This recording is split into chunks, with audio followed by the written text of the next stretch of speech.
There we go. Wait, okay, let's adjust this way. We are alive. Hello, hello. Hi. I am Michelle. I'm Adriana. And this is Tack Chat. I've got the air conditioner on tonight. I hope it's not going to mess with our audio tonight. Oh, sorry. Girl, please turn that down. It's off. It's mute.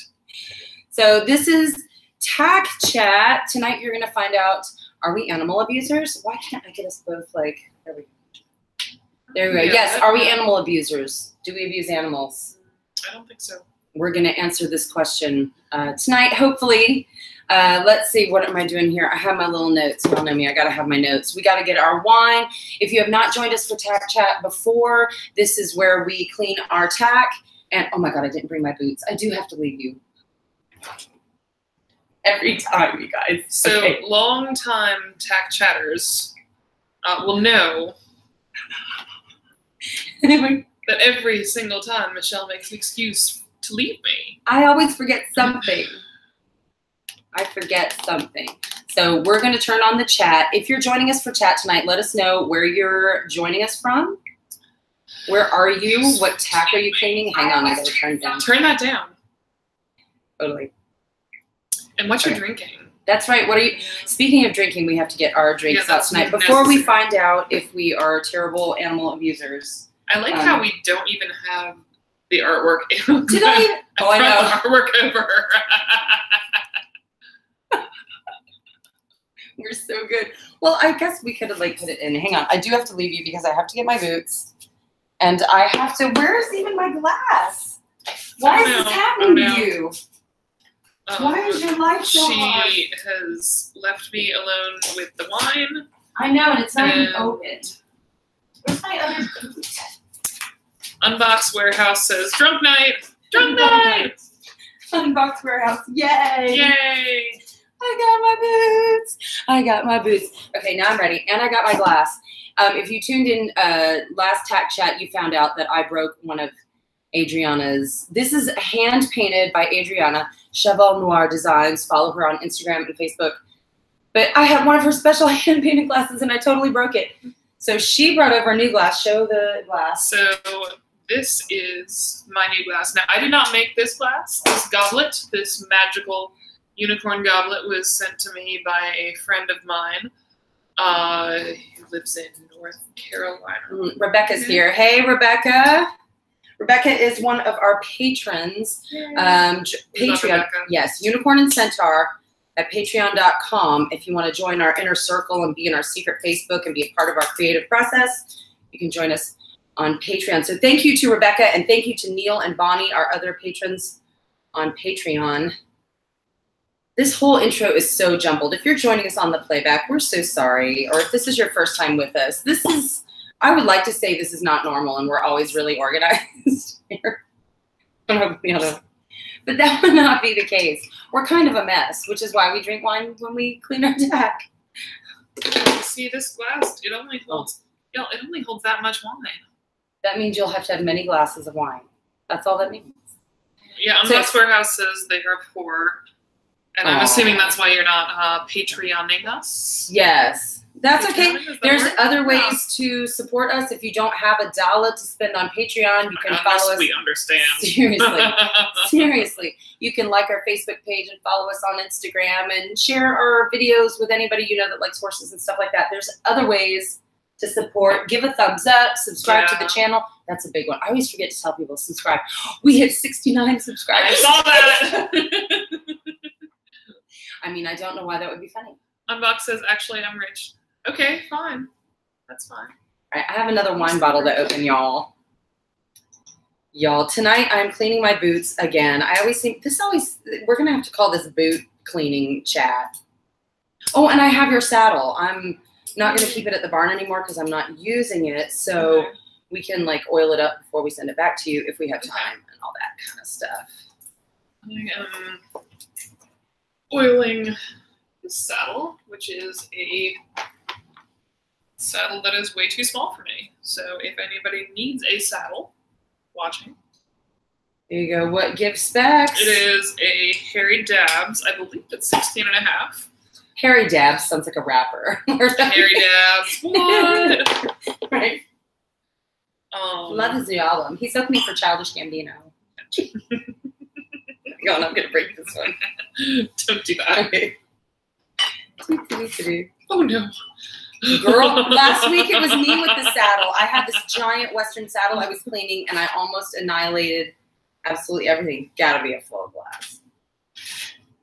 It's been a day. For our Instagram followers, you saw the picture today where Liam got his foot stomped on. No. By Sonny with those steel shoes. No. Oh, little dude. He was like, it took him down. He just, Sonny spooked. Yeah. Liam dropped the mane and tail brush on the concrete, and it was on Sonny's blind side, so he didn't know something was falling. It spooked him, so he like startled, and when his hoof came down, it came down on top of Liam's foot. Thirsty. So the rules of Tack Chat are, I'm normally very scattered anyway, but when I have a glass of wine, okay. So every time I forget what I was saying, we take a drink. That's basically the rules of Tack Chat. This is why Wednesday mornings are terrible. And y'all, okay, so I've got the far away class tomorrow. I'm working in Anderson Hall. Okay. And so, like, my normal classes, like, I'm biking to work at the moment because my van is not working. And my normal classes are like a 15, 20-minute ride. Alexander is where I'm going tomorrow. Okay. It's, like, all the way across, like, almost to the bridge to Garden City. Right. So I am, it's a good half-hour bike ride tomorrow, and I can foresee myself being hungover. If I drink every time. For those who have not joined us before, again, Adriana does have a ride home. My husband Scott will be taking her home. So if she happens to get plastered and is slurring her speech by the end of our Tack Chat tonight, then hey now, y'all, don't worry about her. Don't worry. So, you know, what are we talking about tonight in the chat is abuse, animal abuse. When I was tagging this video, I was like, am I going to end up, is this video going to be flagged for removal? Because some of the tags were like abuse, cruelty. And I'm like maybe so I'm trying to like hashtag like prevention of animal cruelty, right? Because that's kind of what we're discussing. So. Oh, hydrate. Yes, I should hydrate. Yes. I should drink hydrate. Exactly. Rebecca says hydrate. So anybody else joining at home? Hydrate. Yes, Rebecca says hydrate. So I am wiping off my boots. So here's the story. For those who don't know, Unicorn and Centaur is not all I do. I occasionally am a tour guide, as is Adriana. Yes. We do horse-drawn carriage tours downtown Savannah, where we drive draft horses around the historic district and tell people all the stories of the history of Savannah and ghost stories and goofy crap like that too. So these are draft horses, and they are, you know, draft horses are specifically bred for this work anyway. So we've got these big draft horses, and we're pulling people. So Sunday night, I was driving with my friend Jennifer, who is the owner of Plantation Carriage Company here in Savannah. Those are the best kept and best loved carriage horses in all of Savannah, in my opinion. Those are Jennifer's babies. So we had Emmy out, and she's had Emmy for years. Emmy is a big gray Percheron mare, and we had her on the big carriage, and we were driving around, and we'd only had her out a couple hours, but she'd only done, like, this was her second tour, so she'd been walking around a little bit. And we were passing the Cathedral of St. John the Baptist. There's 6 women in our carriage, and they're all like celebrating a graduation or something. So they're having a great time. So we're all like doing stories of Savannah, and I'm driving this horse, and it's just beautiful downtown, and the street lights are shining through the Spanish moss, and Emmy is clip-clopping away, and she's got her heads up and going, and she's got her ears back and forth listening, and everybody's in a great mood. So we're passing by the Cathedral of St. John the Baptist. There's a group of people that's walking by, and I hear this man say, "She looks tired." And I'm like, oh, Lord, here we go. This is a familiar situation to anyone who's driven carriages. I doubt it's just Savannah. I'm sure Charleston people and New York people and Chicago, they all, I'm sure, have stories Atlanta, of people, everywhere. yes, screaming abuse at them. But I looked, and I'm like, excuse me? And I'm at work. I can't be like, listen here. You know, I have to be like, thank you. So who's saying, oh, Lauren's here from Historic. She says, hey, we're talking carriages, Lauren. So this was me Sunday night. So this guy's like, she looks tired. And I'm like, no, sir, she's doing great. We just got her out. And he's like, this is abuse. You should be ashamed of yourself. That horse is so tired. Look at all the people in that carriage making that horse pull that carriage. And he like went on. And this wasn't just, sometimes people just shake their heads. Sometimes people just, you know, they'll say it or whisper it. They'll be like, abuse. And then the best, abuse. Then there'll be people who will just say, they're not talking to you, but you'll hear them talking to their friends. Oh, poor thing, you know.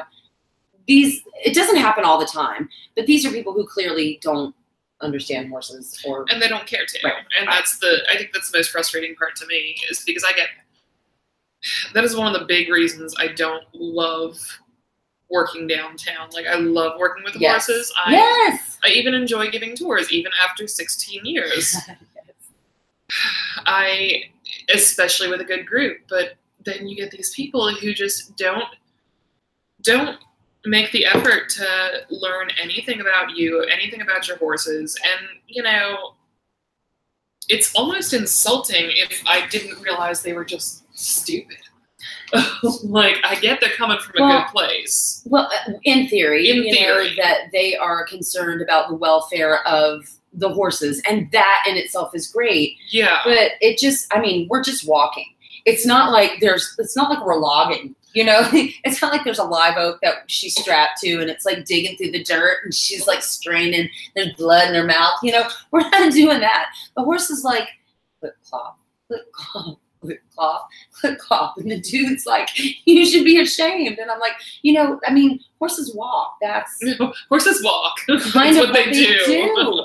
For like, I mean, in the wild, they walk up to 16 hours a day. That's actually all that horses do, is they are made to eat and walk and fart all at the same time. Sometimes the farts are solid in the form of poops, but eating, walking, farting, this is all they do, literally. When people tell me horses are so majestic, I'm like, all they do is fart. Well, first of all, you've got our Tax. He's just precious, my little baby.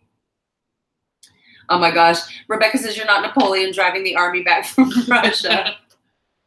Felix. Oh, yes, Felix. Somebody told me Felix looks like he was struggling last week. Sometimes Felix, he's one of the carriage horses downtown. He's a big black Percheron. Oh, he's so handsome. He's like a supermodel. I think the historic, if you're watching this and you're not in Savannah, the three big carriage companies that we have experience with are Historic Savannah Carriage Tours, Carriage Tours of Savannah, and Plantation Carriage Company. I personally, we have friends in all of these companies. They are all run by and owned by incredible horse people that we know personally. We can vouch for their horsemanship. Oh, drink. I forgot what I was talking about. And I mean, I've driven for all three. I mean, I only drove for Historic like 2 or 3. I drove Felix and Robin. See, I had the same thing with Centaur. Like, I drove in Historic forever, and then I was at Carriage Church for like a week, and then went over to Plantation. Well, I was kind of like Andrew had me on call. He wanted me to come drive, and I was working at Ford full time, so I kind of filled in when he needed me. Yeah. I enjoyed it, but it doesn't happen every single shift to me. It does, but it does happen frequently enough. When the first time it happens to you is, I don't know, it's pretty disheartening. I don't know, like, it's awful. Like, can you imagine walking your dog down the street and then someone looking at you and say, that is so cruel. You should be ashamed of yourself. Like, that happened to my friend. I saw my friend, a pirate I know. A pirate, you know? Yeah. We're in Savannah. That could be anybody. She lives in Florida now. But she was working with a dog and doing some training with him, and it was something to the effect of, like, why even have a dog if you're going to treat it like that? Because she had him on a short leash as they were passing another dog. And she posted about it on Facebook, and I was like... Yeah, I guess, okay. So let's talk about this. So abuse. Abuse, I think, pretty clearly is pain and suffering inflicted upon another individual. And even if you don't mean to, sometimes you can be abusive and not understand the consequences of your actions, in which case, you know, when you know better, do better. Yeah.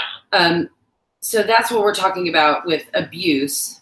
And it can be physical and mental. Like Yes. even with animals, it can be mental. Yes. So with that in mind, we can talk about, with that in mind, like pain and suffering. Does this cause pain and suffering to these horses, to these animals? You know? Still, why? This is twice already. I'm taking a drink. I can't remember. I had a thought that I started, and then I went on too many side trails. Y'all. Speaking of side trails, there was something dead on the trail today, and Weasley could smell it. Weasley can't handle, like, dead things. My horse Weasley, he's like, no. He starts, like, I feel him shaking underneath me. I was like, baby. We got through it, though, y'all. I saved him. This is too far away. I need to scoot this a little bit closer. I know it. So I'm oiling up my boots right now. Adriana is oiling the saddle, and we are talking about abuse. Now, first of all, with the carriage horses, there is not a single thing about pulling a carriage downtown Savannah that causes pain and suffering. Pain or suffering. No. I mean, no. Like, it's not even... They're walking slowly. They're walking slowly on flat land. Yeah, there's no hills. There's no... Like, the maximum one horse can pull is like 9 people, or, you know, like. And they're fully capable of pulling way more than that anyway. But we don't make them. These are animals that are bred to pull like 50,000 pound logs and stuff like that, you know? Oh, yeah. Rebecca says, yeah, people scream obscenities. Talking to Lauren. Yes, absolutely. They do. Mm-hmm. We've had them scream at us when our horses are just like walking calmly down the street and people want to scream at us. It's weird. And we're trying to give a tour. I'm like, you know, there's a carriage full of Girl Scouts and people are screaming at you. So I'll share this story. I know I've told you this story before, but our listeners, our watchers, have not heard this yet. Ooh. So I was sitting in our carriage stand one day, and so for those of you not in Savannah, not familiar with the carriage stores of Savannah, layout, we have 2 carriage stands, and one is kind of our grooming area where we unload passengers, we give the horse water, we take the temperature, you know, check the respiration if it's hot, all the whole works. And then we come around the corner and we pick up our passengers, or we wait to pick up our passengers load the next tour. Yes. And I prefer sitting in that area of City Market because it makes me more visible, and also I have somebody to talk to if it's slow. Right. So we'd watered the horses, and I had Patty and Jeb, I think. Okay. We'd watered the horses. Patty's a biter. Patty is my spirit animal. She's sassy. Yeah. And we come around the corner and we sat there. And she had just had like a full bucket of water. Uh-huh. She was not tight. It was not even hot out. And this guy starts yelling at me from the bar up there, the treehouse. Did you tell me this? I don't remember this. I didn't tell you this? So he starts yelling at me, get that horse water. She's thirsty. And I said, no, sir. She's foaming at the mouth because that's what she does. Right. And for those of you who are not actually like horse people, when a horse foams, that's a good thing. It is. And she looks like it looks terrible. It looks like she's got rabies. But it means they're not dehydrated because they've got enough water to make that foam. So she's foaming. She's just standing there. And he starts telling me she needs water. She's thirsty. And I said, no, sir. I said, we just offered her water. She had the whole bucket around the corner. And we kind of get into it. Mm-hmm. He starts yelling at me and telling me that I'm Facebook and I'm on my phone. I'm just not paying attention to the well-being of my horse. And this is getting me livid because, you know, Patty's my girl. Like, Patty and I, we're like when this. You take care of these horses and you groom them and you feed them and you bathe them and you medicate them when necessary and you stay up with them when they need it and you go the extra mile and then someone screams at you that you're abusing them. And that guy, I mean, I told Miss City Market girl, I was like, you need to hold my horses because I'm going to go up there. And she said, no, don't, you know, I need to load you. I said, okay, let me do this. And I texted the bar manager and I said, hey, there's a guy on your balcony that needs to be cut off. Oh, ha ha ha ha. He needs to stop. Y'all, in Savannah, it's about who you know.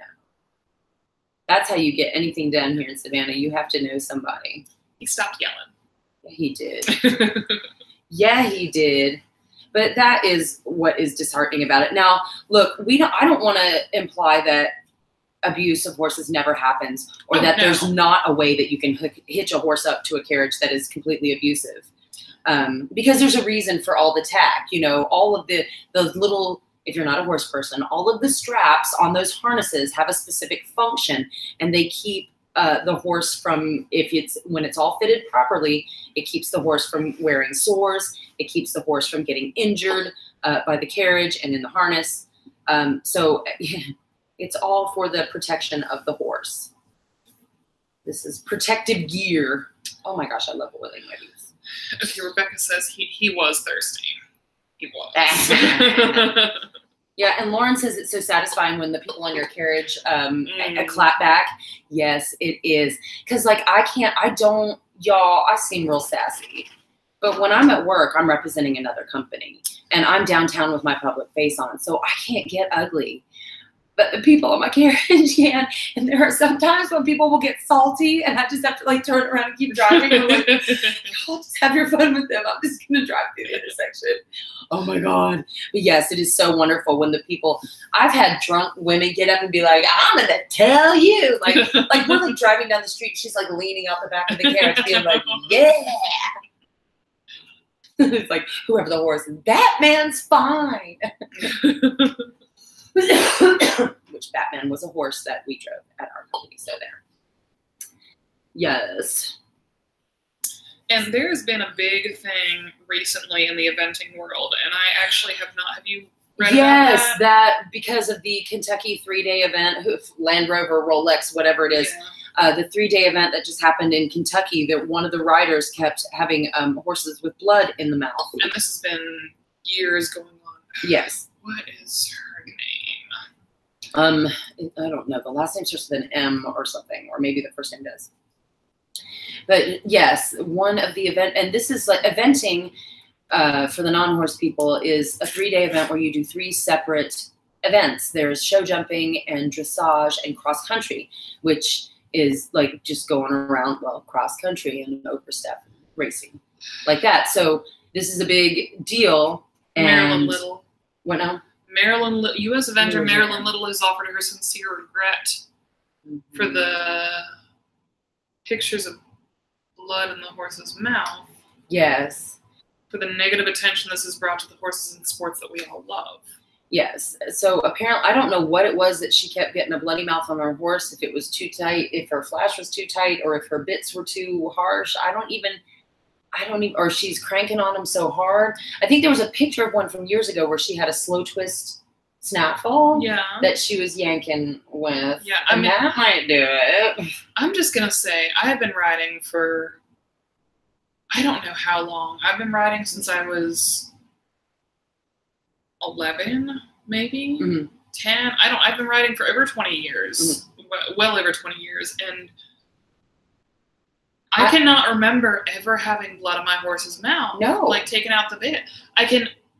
There have been very occasional times if they're like heavy. I'm not doing 4-foot fences. Yeah, no, that's true. That's true. I'm not doing that. I'm not galloping cross country on Weasley. No. But, you know, I've done some, I haven't done 4-star event. Right. Intense, but I've done some fairly intense riding. And I just don't know. I mean, I don't know. Some people say that there are some horses that will bite their tongue or something like that. That's true. But, I mean, it seems to be, they say it's more than one of her horses. So yeah, it seems to me that would be Ryder. But yeah, but then, okay, now we can discuss abuse. Instead of just hurling things at people, though, let's look at a specific situation and say, what could possibly be abusive about this? If a horse is bleeding in the mouth every time, let's kind of examine this, right? I don't know. And it could be, let's see, a statement released that... My cat is drinking the water we're using for cleaning Tack. Bruh. Cherry Blossom. She's drinking. She's a good girl. She's looking at you like, what are you doing here? How do you keep getting out of the frame? Do we keep moving? Trying to... Whatever. You're trying to sneak out. You're trying to leave me. I'm trying to leave you like you leave me. Well, I'm going to leave you again in just a second because I have to go get my boot polish and it's right there. Twice in one. Do you have to drink every time I leave you? Are you going to give me a ride to work in the morning? I might be able to. Scott's off tomorrow. Hang on. I have to go get my boot polish. Heard of dressage trainers who use chemicals to burn horses. Oh, yeah. We wanted to talk about, is there any specific discipline like that seems like everything about that discipline is abuse? You know, it's like just straight up, or is it just, because I can't think of one. I can't think of a single, like even the Big Lick or the Tennessee Walkers, like if they don't do the soaring and the chains, you can still, there are shows that don't do that. Yeah. So, you know, the Tennessee Walkers are not necessarily specifically abuse. I mean, I think there are bad practices in every single discipline. Like there's not one specific discipline that's like, I mean, I know people take a look really hard at the racing industry. Yes. Which there are definitely things that I don't agree with in the racing industry. Right. And I'm not sure if they're necessarily abuse or not. I used to be very against the racing industry because, you know, I'd heard all these things, hundreds of horses put down off the track every year and just like, you know, they don't want to race and things like that. I know. Well, I bought into all that, and I remember, but it was learning about the discipline from people who actually work in the industry that helped me understand how well cared for these horses are, how they are rehomed after their careers, how much they love their jobs, and the ones who don't are not, like, you can't, this is what I learned about everything. This is, again, not saying it's not possible to abuse horses, but in general, if a horse doesn't want to do something, it's not going to do it. And there's really nothing you can do about it. Those horses that, I mean, that just, there's some horses that are like, no, they clock out, not going to do it. I mean, did you see the video of who won the Kentucky Derby? It Justify. was Justify. So Justify, the day after, looked pretty rough. Yes, he was off on one of his hinds. Like really off. Yes. And I understand that's like running a marathon. Yes, Lauren says racing can be shady. And yes.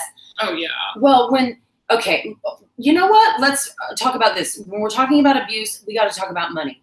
Oh. Because I really think that too far on either side of the spectrum, when somebody has absolutely zero money and more horses than they can handle, you're asking for an abuse situation there. There's almost, I mean, it's hard to avoid abuse when you neglect, have, or neglect, yes. Abuse through neglect. Yeah. The other end of the spectrum is when there's a lot of money. When we're talking millions of dollars are on the line, you can bet there's going to be some corners cut somewhere along the way. But again, not meaning to paint any entire industry with one brush, because that's something the carriage companies get levied at them a lot. Like, you're just out to make a buck off that poor horse. Yeah, nobody's going to make millions off carriage company. Yeah, well, that's the joke in the horse industry is, how do you make $1 million with horses? Start with $2 million. And that's pretty much it. I got my boot polished. I'm going to polish up my boots. If you like going up to Kentucky, now I've not actually been in the barns that the retired stallions are at. Yes. Like, I haven't been to those barns. I think last year we were going to go. I was going to go, but I was sick. Or last time. Right. But I swear next year I'm making Rolex. You are. Land Rover. You are, or Land Rover, whatever it's called this year. It's so dumb to call things after a sponsor. Yeah. Because when the sponsors change, hey now, dumb, there's my opinion. You could take it for what it's worth. Rebecca says the Amish have a reputation for being abusive. Yeah, and again, I don't feel like we can paint all the Amish with one brush either, but theirs is a culture that does tend to view them as animals, work animals. These aren't pets. Yes. Yeah. These aren't their babies. They probably, all the videos that I post of me giving my horses kisses and whatever. I mean, they wouldn't see them first of all because they're Amish. Well, that's true. But I mean, like, that kind of behavior is just not, these are work animals. They get fed. Not that they're not cared for. They're fed and they're cared for, but they're worked. That's what they're for. What? You guys drunk yet? Not yet. Unbox Warehouse wants to know if we're drunk yet. Not yet, honey. We're working on it, though. Hang on. Oh, he did a video recently where his wife did his makeup or something. I have not watched that video yet, but I'm gonna. It looked funny. So I'm totally gonna do that. Hang on. More of my tonight's vintage, as usual, is a lovely oak leaf, $2.97 at Walmart. The Hubba Hubba video, is that the one with the Hubba Hubba? Oh, I'm not. If that's the makeup one, but if not, then no, I haven't watched a Hubba Hubba one. I don't know. Unbox Warehouse. He's funny. I got his videos. I'm subbed. I'm following him on Twitter. I'll have to check him out. Yeah, he does unboxing videos. Is that the one that said he looked like? Yes, the one who for our very. I know. Every time I see Unbox Warehouse now, because he joined us for our very first Tack chat, I see him pop up, and I'm like, oh hi. So yes, I think there are abuses. Horse racing is one because it's so prominent in the culture. I mean, everybody knows the Kentucky Derby. Even if you've never watched it, you know what it is. Yeah. You know. I don't know. Oh, Lauren says good night. Good night, Lauren. Thank you for joining us. So different disciplines. Like, let's see, the other one that I hear a lot of abuse about, like rodeo, is another one that sometimes people will talk about abuse. And again, I used to think that like the bucking and stuff, like their spurs or knives, and they're raking them into the shoulders of these horses who are trying to buck them off, and it's so cruel. And then I learned that they actually train those horses to buck like that. And I watched the videos of it, and I was like, y'all, like those horses are like, yeah. those horses are metal AF. I mean, they're like, they totally would be metalheads. The little bucking Broncos. It's a lady that has relations with her.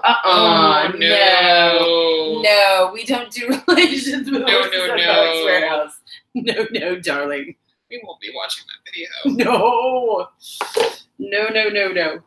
We're going to stay far away from that. Yes. So, yeah, the Tennessee Walkers are another one that I've heard a lot of people be like, oh, it's abuse, and that's because of the stacks and the soaring, you know, that they put on their hooves. What else? I'm trying to think of any others that I hear or I used to think are, oh, that's so cool. Barrel racing can be, I think barrel racing gets a lot of, I'm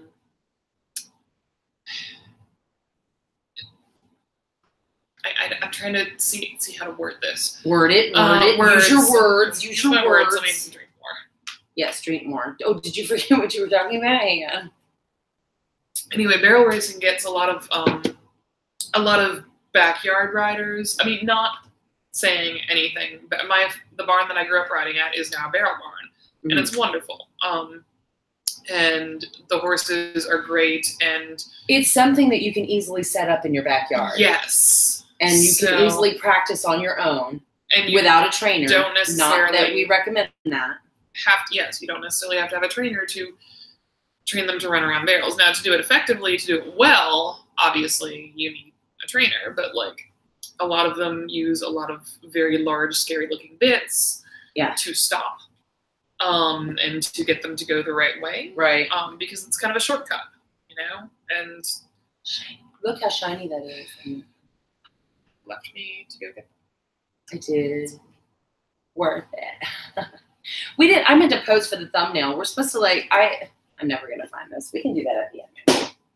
Because I always stink at like finding a still from the thing with the thumbnail because we're supposed to be like, da-da, or whatever. And then I can add the little, you got to have thumbnails so people will click. Nobody's clicking my stuff if I don't have a good thumbnail. Okay. So if there isn't any particular discipline that could be defined as abusive in and of itself, then maybe what practices within each discipline. Like where are we finding the breakdown? Like in dressage, how is it pronounced? Rollker? Is that how you pronounce it? Where they force the horse's head carriage? where they're like doing real chin to chest. Yeah. And it's over bending them, and it kind of.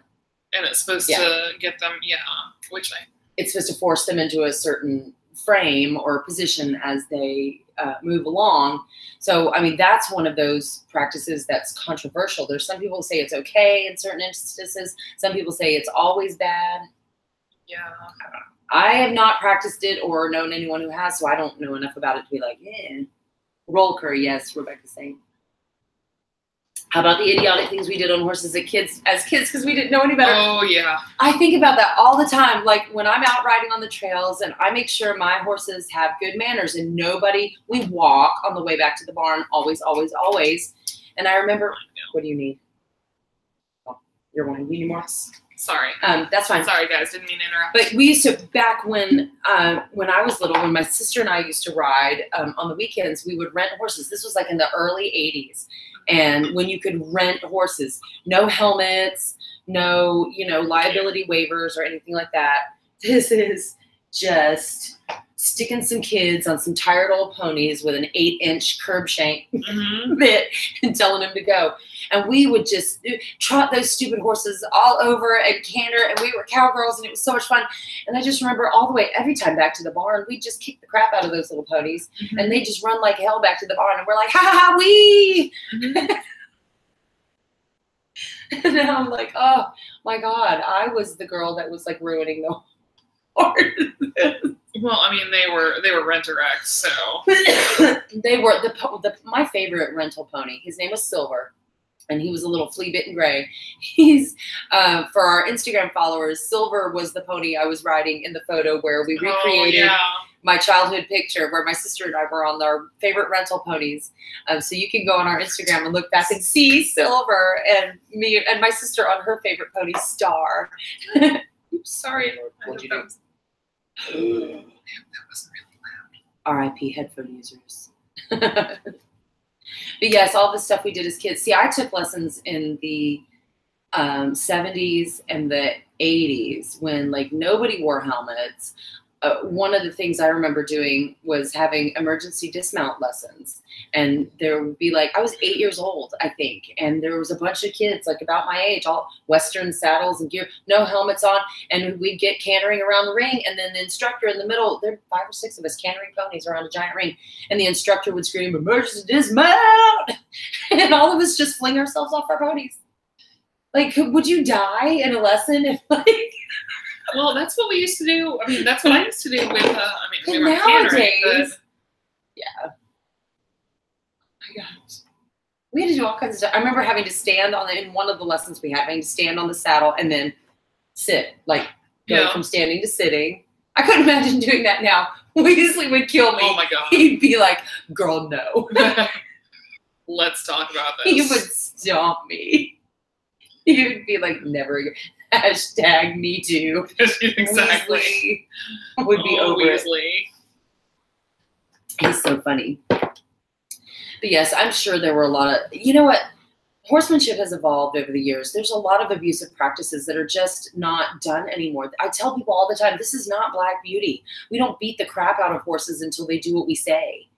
Like, once cars came along and horses became more recreational than necessary, you can't just be cruel to them anymore. Do you know what I mean? And at 10, my parents would drop me off at the barn alone. Oh my gosh, yes. Being at the barn by yourself. Best thing ever. The barn was my babysitter as a kid. See, I didn't have that because I would just like go to my lesson and then I'd have to go back home. Oh. That was my Saturday. But see, my mom worked real estate, so she would be at open houses on weekends.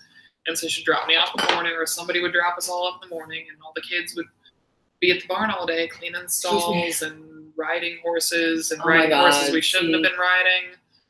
And sounds like Norwood. Yeah, no, the Norwood experience, the kids. Oh my gosh. That's the exact experience that I had, only with trails as well. That's so funny. And our horses were straight from auction, and none of them were as well behaved as the Norwood horses. It's so awesome. Oh my gosh. But see, all of that, even then, I don't think any of the horses I rode as a child was really abused, even neglected. Yeah. Like they were tired little rental ponies. And yeah, they may have had their mouths jerked on a little bit too much, but I don't remember them being really miserable. I don't remember open sores. I don't remember skinniness. They were well fed and happy. I mean, and again, I'm not saying this doesn't happen, especially in other countries or, you know, other parts of our country even. Oh my God. Rebecca. Oh my God. Y'all, you gotta look. If you're watching this on the playback, look through the comments, and Geek Girl is sharing stories. She stole the combination lock to get off the barn property, galloped, trespassing on. Oh my God. Remember galloping when you were little? Here's the generation gap. When I was like 10 years old, that would be the dream, to just kick the hell out of a horse and just go, go, go. So flying across the field. Yep. And now I'm like, got my helmet on and I'm going to walk calmly with firm contact on my reins because I don't know the footing in this field. Exactly. Yeah. I remember one, just doesn't really constant abuse, but kind of going along the line of crazy stuff we did when we were younger. We all took a trail ride one day, and it was too cold for a lesson. You can tell which one I polished. So yes, too cold for a lesson. So we went on a trail ride, and there were a bunch of us, and there were a couple of us that were on horses that we didn't normally ride. And we had this area of the trails we called the flat stretch, which was a really just long, flat stretch of land that I think people probably did, you know, had rode dirt bikes and stuff down. Right. And so we used to gallop down it.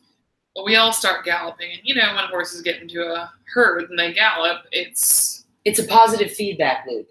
Oh yeah, it was disastrous. That's science, kids. Google it. It was disastrous. It was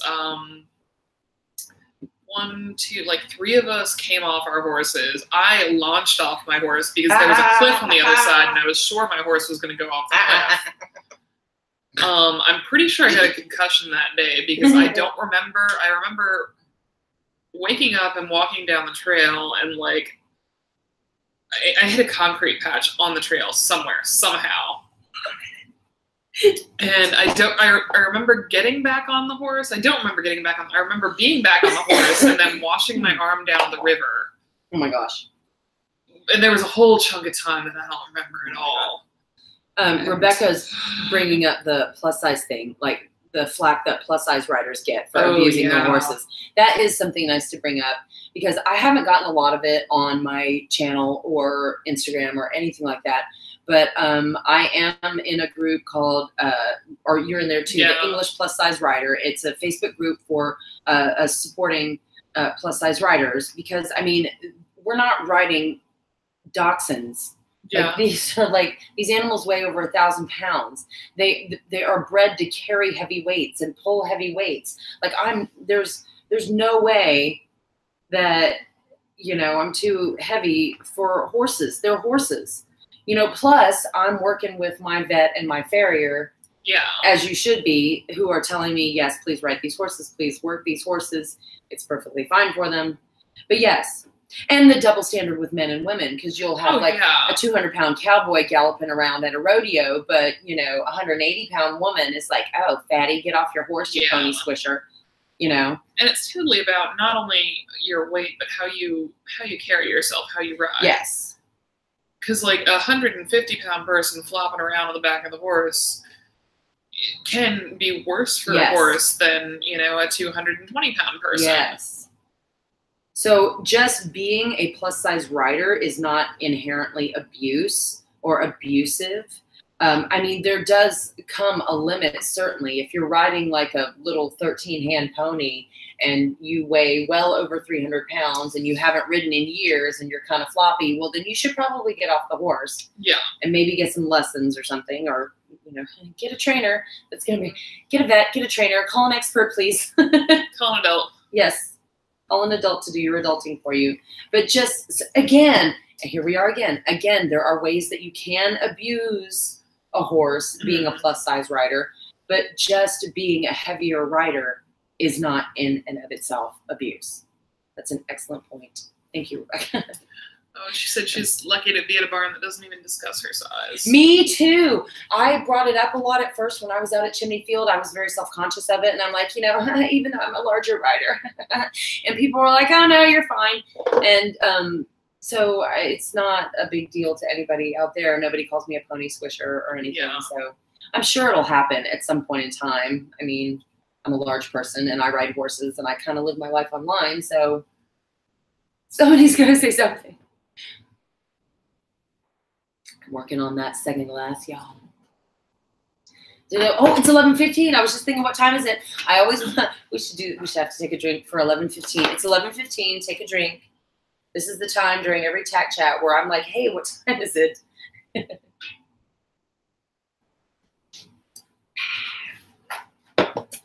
Okay, what else? I still have to finish it all up. My boot.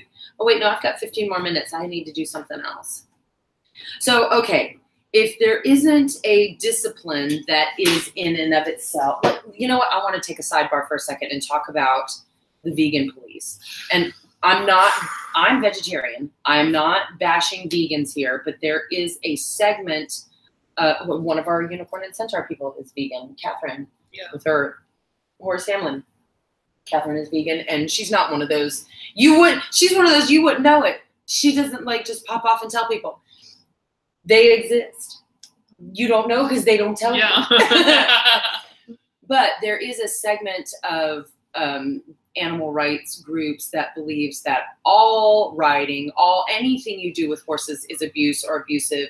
Putting bits in their mouths, sitting on their backs, using saddles, things like that. There is a segment of the population that believes that anything that you do with horses is abuse. And I think we've established by, 45 minutes into our live stream here that we're not those people. No. Obviously, I don't believe that sitting on my horse's back and asking him to carry me while he walks around is a big deal. Yeah.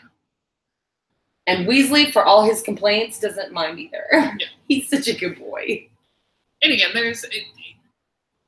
there's horses who are going to complain about anything you ask them to do.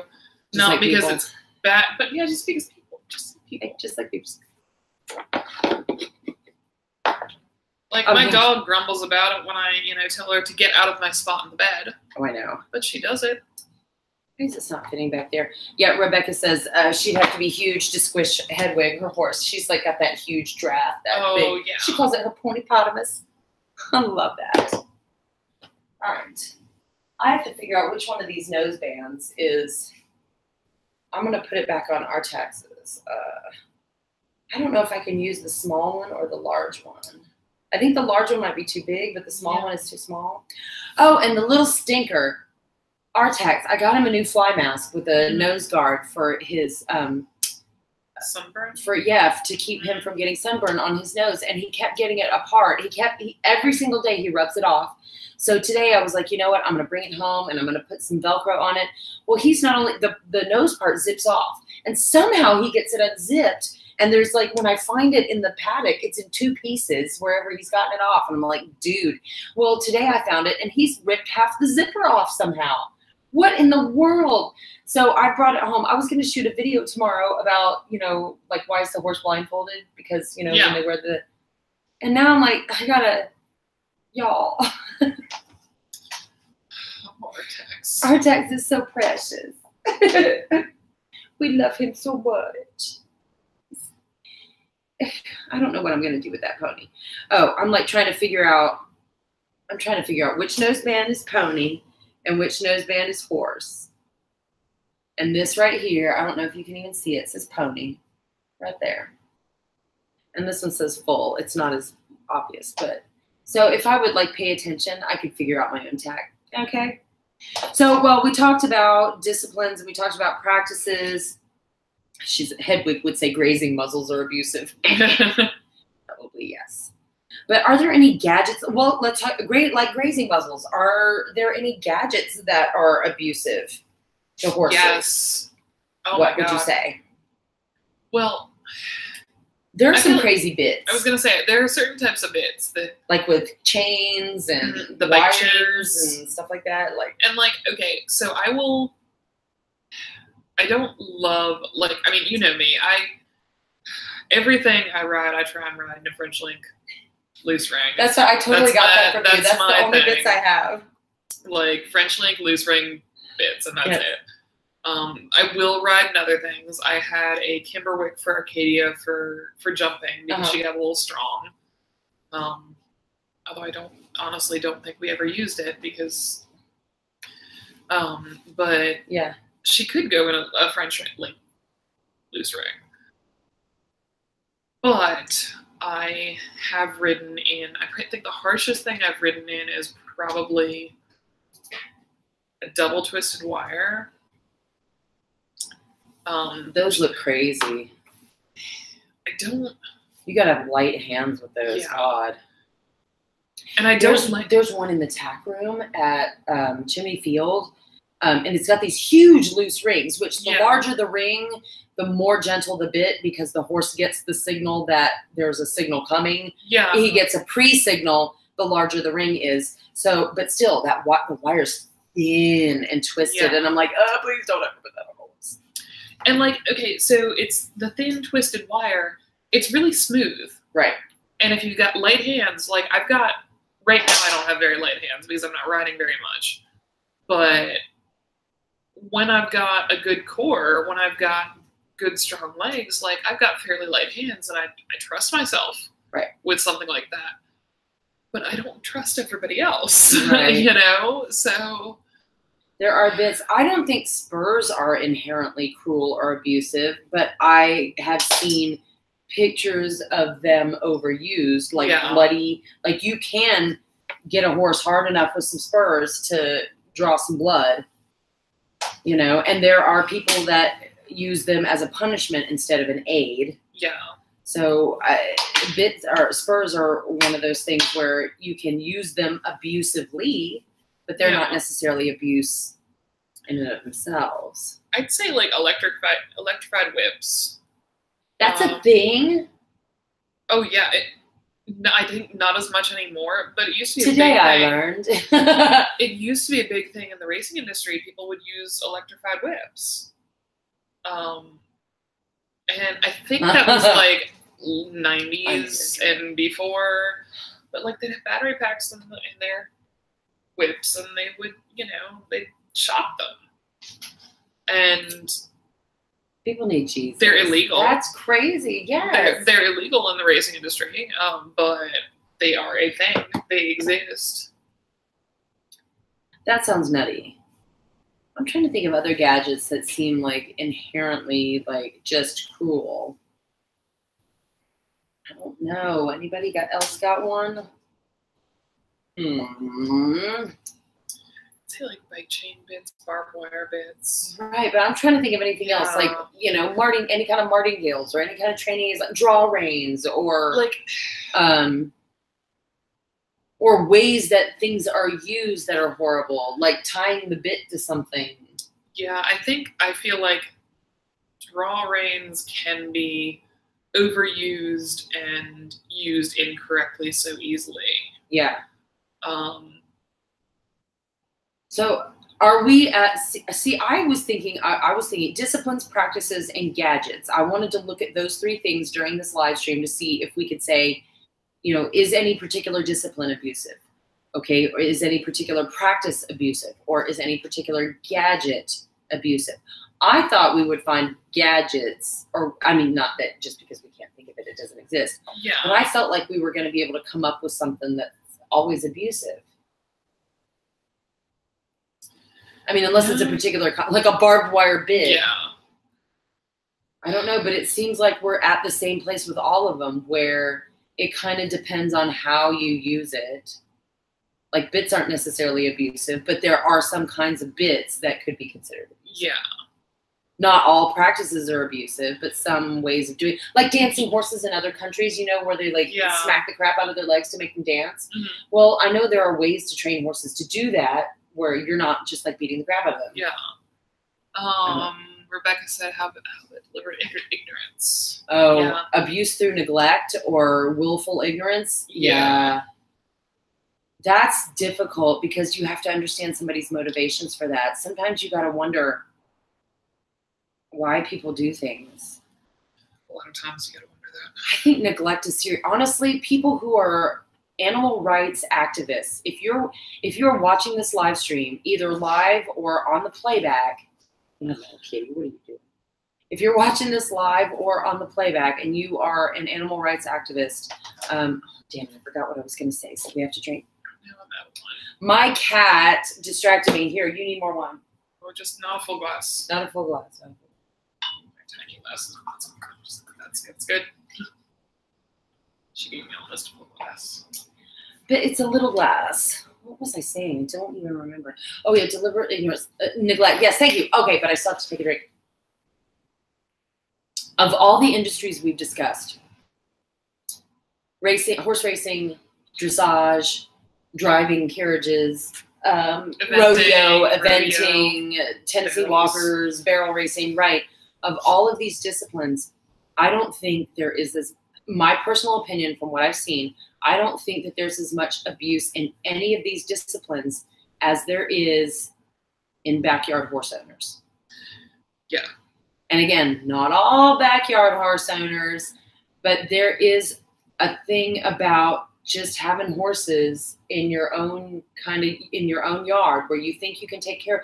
Some people think that because they have enough land to have a horse, they think it'll be fun to have a horse, and they just get a horse. And then when people discover that they're idiots unless you work with them every day, yeah.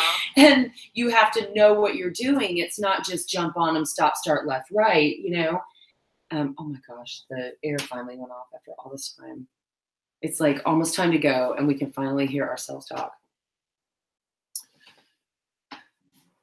But I would be willing to bet, I have not seen any kind of study or numbers, but I would be willing to bet that owner ignorance and backyard neglect is responsible for a lot more horse abuse and misery than horse racing or rodeo or anything like that. Because in all of those disciplines, there are professionals who care about these animals, taking care of them and looking out for their welfare. And a lot of time with backyard horses, they're just doing it for fun. And again, not all backyard horse owners. It is possible. Like the people that I got Weasley from, they had him out in their backyard, and they were not like upper level horse people or anything like that. They were just country people who wanted to have a horse. And Weasley did not want to be a 10-year-old girl's little trail pony. He wanted to do his own thing. So, but they had a lovely yard that they kept him in, and he was in a pasture with some other buddies. He was fat. He was not underfed. He was not abused in any way. He just didn't have a job, and he was kind of an idiot. He needed to work. But there are so many I've seen, like, you drive by some and you see horses that look kind of ribby or hippie. Yeah. Or they've still got winter coats in June. Yeah. So clearly they're 30 years old with Cushing's disease. Do you know what I mean? Yeah. Or they hooves are curled up. Yeah, hooves curled up. Or they're like out in a yard with a trampoline. Or like like old broken down like yard equipment and stuff, and broken fencing. And yes. Yeah, that's. And I don't want to come down on people who can't afford top-notch fencing or who can't afford to call the vet every time their horse farts funny.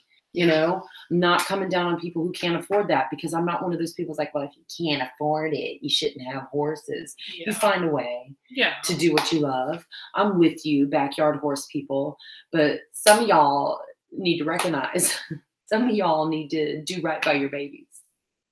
All right, I guess that's my piece. It's like 11:28. I think we should wrap it all up. Look, we've had this discussion is far from over. I don't know. It's just this is what we talk. I know I'm going to get called an abuser again on the streets of Savannah. You will too. Me too. Yeah, probably this week. Most likely, because I think I'm driving 2 days in a row, and I know at least one of those days.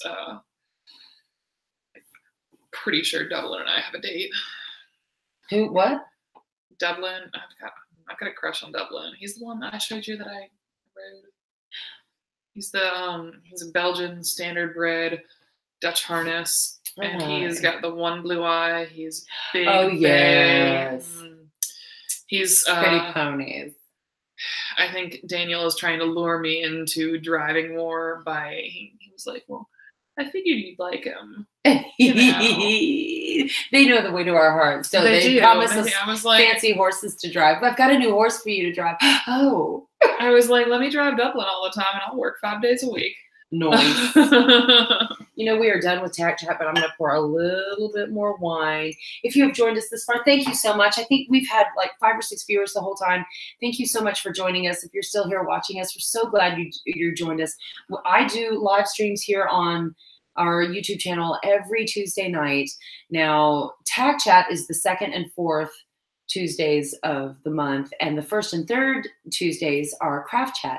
And next week we're going to be working on our unicorn horns. We're making unicorn horns. So if you've got a horse, I know Rebecca's doing it. If you've got a horse and you want to make a unicorn horn, catch up. We've got parts 1 and 2. I can add a card up here somewhere later to join us for our Craft Chat. So that was Tack Chat. Here we go.